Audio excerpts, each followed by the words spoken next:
안녕하십니까? 올해로 39세가 된 돌싱남입니다. 혼자가 된다는 걸 상상도 해본 적이 없고 막연하게 두렵기만 했었습니다. 그런데 요즘은 이혼을 앞두고 있던 때보다 더 즐겁고 더욱 더 피곤하게 잘 살고 있네요. 혼자가 된 지도 벌써 3년째입니다. 전처는 제가 일에만 열중하고 가정에 소홀했으니 제 잘못이라고 했지만 아직도 그게 제 잘못인지 모르겠습니다. 퇴근하고 나면 아내가 집에 없는 날도 잦았습니다. 전업주부였거든요. 그런데 어디 가는지 말도 안 하고 전화도 안 하면 당연히 퇴근한 제가 걱정하지 않겠습니까? 그런데 아내는 계속 어디 다녀왔는지 말도 안 해주고 알게 뭐냐는 식으로 나오길래 정말 의심하기는 싫었지만 자꾸 안 좋은 생각만 나게 되더라고요. 그때쯤 아내는 한동안 안 하던 화장도 다시 하고 그랬거든요. 시간을 들여 알아보니 아내는 제 예상대로 저 말고 다른 사람을 만나고 있었네요. 그것도 한 명이 아니고 둘씩이나 말입니다. 다행히 기책 사유가 아내에게 있었기에 제가 위자료 하나 물어줄 필요는 없었습니다. 둘 사이에 자식도 없었고 갈라선 뒤에는 따로 고민할 필요가 없었습니다.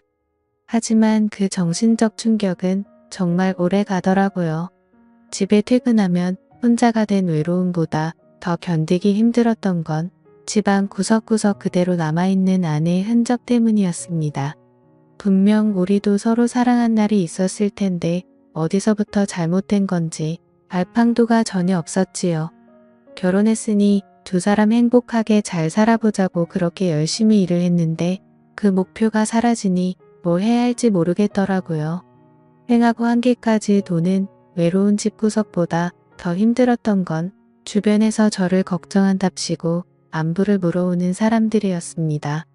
잊을 만할래 치면 저한테 괜찮냐 마음 정리는 다 된 거냐 물어오는 사람들이 참 가식적이게 느껴지기까지 했습니다. 그래서 잘 다니고 있던 회사마저 그만두게 되었습니다. 가끔씩 숨이 턱턱 막혀오고 그러는 게 공황 발작까지 오게 되니 정말 아무것도 못하겠더라고요. 그리고 결국에는 둘이서 시작한 집까지 팔아버리게 되었습니다. 외로움을 더 느끼고 싶지도 않고 아내의 흔적도 한 번에 날려버릴 계획이었어요. 불행 중 다행인지 10년에 가까운 세월이 지난 지금의 집값이 무지막지하게 올랐더군요. 집값이 오른 게 내 집만 오른 게 아니다 보니 결국 그 집을 판다고 한들 더 좋은 집에 갈 수 있는 상황은 아니었습니다. 그래도 한동안은 일 같은 거 하지 않아도 충분히 놀고 먹을 만큼의 시세 차익을 얻을 수가 있었네요. 부모님도 뭐하러 서울 바닥에 붙어 있냐고 직장도 그만뒀으면 그냥 고향으로 돌아오라고 하셨지만 그래도 혹시나 싶어서 몇 년간은 더 지내보자 싶었습니다.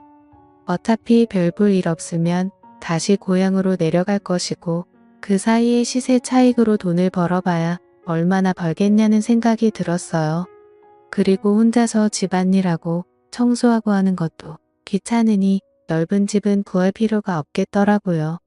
그래서 그냥 적당한 위치에다가 원룸 월세방을 구하게 되었습니다. 아파트에 비하면 아내와 제가 쓰던 안방만도 못한 사이즈의 원룸이었지만 마음마름은 오히려 치유되는 느낌이 들어서 참 좋았네요. 혼자 살게 되면서 편한 점도 많았지만 가장 불편했던 건 바로 식사였습니다. 그래도 전처가 밥 하나만큼은 잘 차려줬거든요. 그때는 인스턴트 같은 건 생각도 못하고 집밥을 먹었는데 지금은 인스턴트가 거의 주식이 되어버렸습니다.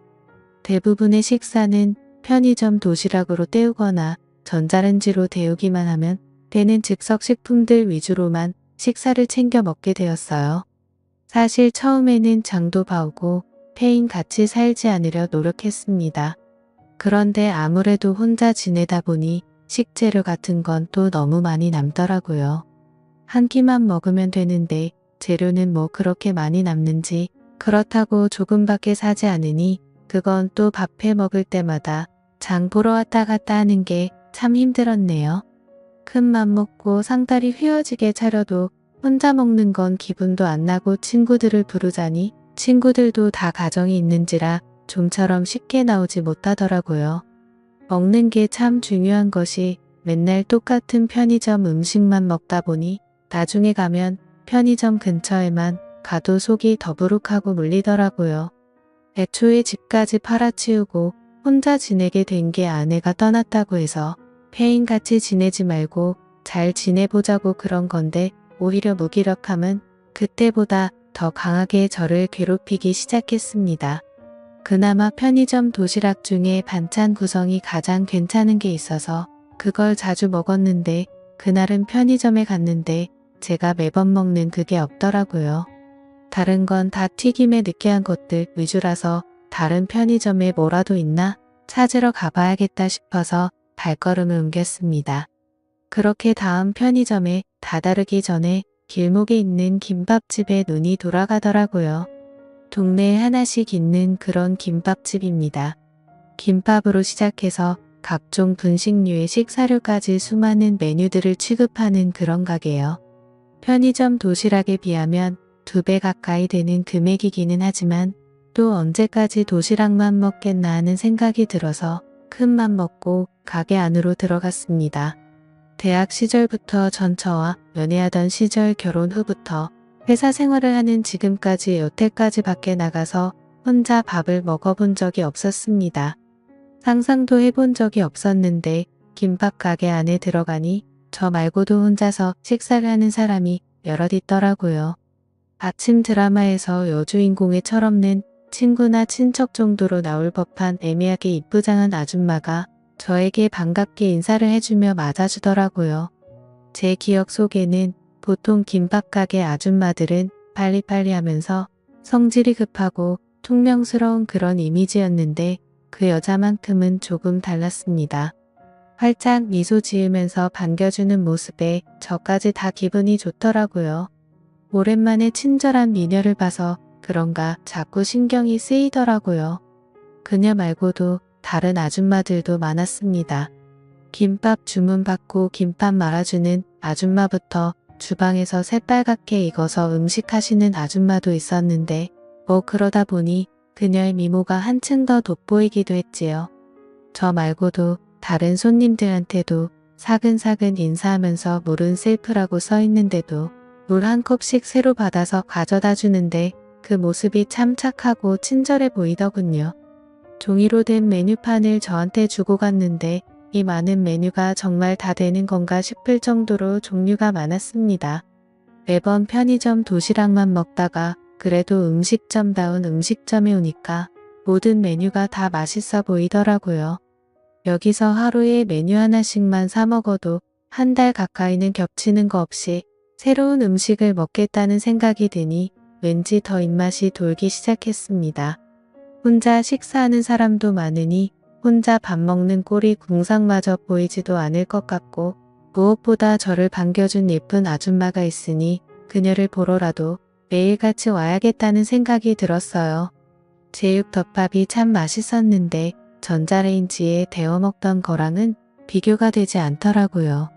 매번 편의점 걸 먹을 때마다 좀 더 매웠으면 했는데 여기는 청양고추도 송송 썰어주고 더 맵게 해달라면 맵게 해주니 참 좋았습니다. 땀을 뻘뻘 흘리면서 먹었어요. 저를 반겨준 그 여자는 매주 목요일 일요일 이렇게 이틀을 쉬는 것처럼 보였습니다. 모처럼 먹으러 갔는데 그녀가 없으면 좀 아쉽더라고요. 그래서 일부러 그날은 빼고 그녀가 출근하는 날에만 가서 밥을 먹게 되었습니다. 하루는 또 땀을 뻘뻘 흘리면서 제육덮밥을 먹고 있는데 주방에서 일하시는 아줌마가 밖에 나오더니 저한테 친한 척을 하더라고요. 제가 매번 청양고추 넣어서 해달라고 하는 데다가 매일같이 와서 같은 걸 먹고 가니까 아줌마도 제가 참 신기했나 봅니다. 저를 청양고추 총각이라고 불렀었는데 저한테 총각은 왜 맨날 혼자서 밥 먹으러 오냐고 물어보더라고요. 그래서 아줌마의 질문에 제가 총각은 맞는데 얼마 전에 반품돼가지고 총각이 된 거라고 그래서 이렇게 혼자 오는 거라고 대답을 했어요. 그 정도면 충분한 대답이 되었을 거라 생각했습니다.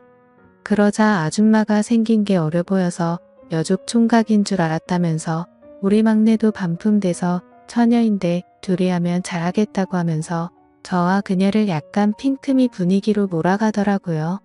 그녀는 앞서 말한 대로 상당한 미인이었습니다. 김밥집에서 일하다 보니 화장을 거의 안 하고 다니는데 화장을 안 해도 어지간히 그녀보다 예쁜 사람은 보기 힘들 정도예요.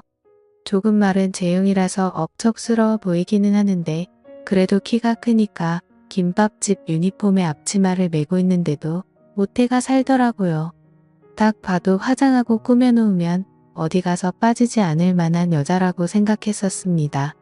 그런데 아무튼 아줌마들이 그녀와 저를 이어주려는 분위기가 조성되었고 어쩌다가 둘이 눈이 마주쳤는데 그 여자가 살짝 웃으면서 부끄러워하는데 멈춘 줄 알았던 제 마음이 유동을 치기 시작하는 겁니다. 혼자가 된 지도 꽤 오래되기도 했지만 그녀가 그동안 보여준 친절함과 예쁜 미소가 알게 모르게 제 스스로 그녀에게 빠져들게 만들고 있었던 것 같네요.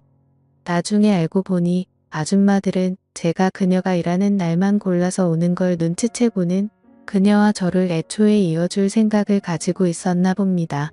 다 티가 났었나 봐요. 그래도 둘 다 한번 다녀와 본 사람이라고 그냥 저냥 대화를 나누는데도 그녀와 저 사이에 묘한 공감대가 형성이 되어 있고 대화도 잘 통했습니다. 그 뒤로부터는 제가 식사하러 오면 그녀는 일을 하다 말고 그냥 제 앞에 마주 앉아서 제가 밥 먹는 걸 지켜봐 줬습니다. 반찬이 모자라면 김치와 단무지뿐이지만 새로 가져다 주고 물컵이 비면 물도 채워줬습니다. 저는 점점 그녀에게 빠져들게 되었지요. 그러던 어느 날도 평소처럼 밥을 먹으러 김밥집으로 향하고 있던 날이었습니다. 보통 가게가 통유리로 되어 있잖아요. 그래서 길 건너편에서도 가게 안쪽이 보이는데 그녀가 창가 쪽에 앉아 있더라고요. 괜히 기쁘게 빨리 가야겠다 싶었는데 그녀 맞은편에 저 말고 그녀 또래의 남자가 앉아 있는 겁니다. 그녀의 얼굴에는 미소가 가득 차 있었고 무엇보다 그녀가 마주 앉아 있는 남자의 빗물컵에 물을 채워오는 모습을 보게 된 거죠. 그때 당시 그녀와 저는 묘한 기류가 흐르긴 했지만 아무런 사이도 아니었는데 괜히 그녀가 전처가 제게 그랬던 건 마냥 저를 배신했다는 느낌을 받았습니다. 온몸이 부들부들 떨리고 그 자리에 서 있을 수가 없더라고요. 그렇게 발길을 돌려서 집으로 돌아왔습니다. 그날 이후로 저는 김밥집의 발길을 끊었습니다. 괜히 그 여자와 다시 새로운 삶을 꿈꾸려 했던 제가 다 바보 같다는 생각이 들었어요. 저는 그냥 그녀가 친절하게 대해주는 여타 다른 손님들과 다를 바가 없는 사람이었는데 저만 특별하다고 생각했던 거였으니까요. 하지만 또 편의점 음식을 먹고 싶지가 않더라고요. 그래서 그날 이후로는 번거롭지만 장을 봐서 직접 음식을 해먹기 시작했습니다. 다시 사람답게 살아야겠다 결심을 했었거든요. 편의점 밥만 먹다간 이런 폐인 같은 생활을 청산할 수가 없을 거라고 생각했고 제가 직접 밥을 해먹는 것부터가 새로운 삶을 시작할 준비라고 생각했었습니다. 혼자서 음식을 하고 그 밥을 먹으려니 이미 벌써부터 질리기 시작했습니다. 제가 요리를 잘 못하는 것도 있지만 이미 음식을 하면서 그 과정에 질려서 식욕이 뚝 떨어지더라고요. 제가 음식을 해도 괜찮으니 같이 먹어줄 사람 한 명이라도 있었더라면 하는 생각이 마구마구 들었습니다. 요리 솜씨는 조금 나아졌을지언정 밥 먹는 재미를 점차 잃어가고 있던 어느 날이었습니다. 이 메뉴 저 메뉴 다 해보다가 갑자기 김밥집에서 먹던 제육덮밥이 생각나서 그걸 한번 만들어 먹어볼까 하고 장을 보러 나갔어요. 한참 고기는 어디 부위를 쓰는 게 맞는 건가 하면서 포장된 고기를 보고 있는데 누가 제 등 뒤를 푹 지르더라고요. 고개를 돌린 곳에는 김밥집의 아름다운 그녀가 제 뒤에 서 있었습니다. 처음 제게 보여줬던 그 미소를 보여주면서 제게 인사를 건넸어요. 요즘 바쁘냐면서 통각에 오지를 않으신다고 무엇이 있는 건 아니냐며 저를 걱정해 주더군요. 전처가 제게 그랬던 것처럼 뻔뻔하게 거짓말을 하고 있는 것 같아서 괜히 화가 났습니다. 사실 그녀가 잘못한 건 아무것도 없는데 그동안의 외로움과 제 과거의 트라우마가 교차하면서 아무 잘못도 없는 그녀에게 화를 내기 시작했죠. 그때 그 남자하고는 잘 돼가고 있냐 빈정거리면서 저 말고도 남자가 많아 보이는데 저까지 신경 쓸 겨를이 있냐고 빈정거렸습니다. 그런데 그녀는 제가 무슨 말을 하는지 전혀 몰라 하더라고요. 오히려 빈정거리는 저를 무시해버려도 되는데 그녀는 오해가 있는 것 같다면서 제가 무슨 말을 하는 건지 모르겠다 하더라고요. 그래서 제가 얼마 전에 가게에서 다른 남자와 마주 앉아서 밥을 먹지 않았냐고 저 말고도 작업 거는 남자가 많은 것 같은데 저는 직업도 없고 아무것도 없는 백수니까 그 번지르를 한 사람하고나 잘 해보라고 말했어요. 그건 제 오해가 맞았습니다. 그녀는 그저 모험 설계사로 찾아온 손님과 이야기를 나눈 것이고 물을 떠다 준 게 아니라 믹스커피 한 잔을 가져다 준 거라고 설명했어요. 그녀는 저 말고는 일하는 시간에 같이 마주 앉아서 식사를 하는 사람은 저밖에 없다고 하는 겁니다. 다른 아줌마들이 저랑 그녀를 이어주기 위해서 그것만큼은 특별히 허락을 해줬던 거라고요. 그리고 그녀도 제가 싫지 않아서 제가 식사할 때면 마주 앉아서 반찬도 가져다 주고 물도 떠주고 한 거였는데 오히려 그녀는 제가 말도 없이 가게를 찾아오지 않아서 자기를 가지고 눈꽃만 생각해서 마음 아파하고 있었다고 하는 겁니다. 그러더니 그녀는 가게에 전화를 걸더라고요. 이만 퇴근해도 되냐고 물어보고는 그 남자랑 같이 있다고 하는 거 보니 저를 만났다고 말하는 것 같았습니다. 잠깐 아줌마들이 음료수가 먹고 싶다고 해서 사러 마트에 온 건데 지금 본대로 퇴근했다고 말하고 오랜만에 둘이 식사나 하러 가자고 하더군요. 그러다 그녀가 카트 가득히 쌓여있는 식재료를 보고는 그러면 그동안 가게에 안 오고 혼자서 밥을 해 먹은 거냐고 물어보더라고요. 그래서 그렇다고 말하고 오늘은 사실 제육덮밥을 따라 만들어 먹어보려고 했다고 말을 했어요. 그러자 그녀가 그러면 나가서 괜히 돈 주고 사 먹지 말고 자기가 직접 솜씨를 발휘해 보겠다고 말하고 저도 집에서 가끔 만들어 먹을 수 있게 방법도 알려준다고 하는 겁니다. 그렇게 정신을 차리니까 그녀가 제가 혼자 사는 집까지 따라왔더라고요. 그렇게 반품된 남자와 여자가 서로에게 관심을 가진 채 단 둘밖에 없는 공간에 들어오게 된 겁니다. 이후에는 말하지 않아도 무슨 일이 일어났는지 다 아실 거예요. 비좁아 터진 원룸에서 정말 불같이 눈이 맞아서 서로의 마음을 확인했습니다. 그리고 마치 아내가 된 듯이 그녀는 부엌에서 저를 위해 음식을 만들고 있었습니다. 그 모습은 정말 사진으로 찍어두고 싶을 정도로 보기 좋았어요. 가게에서는 서빙만 하는 줄 알았는데 요리도 곧잘 하더군요.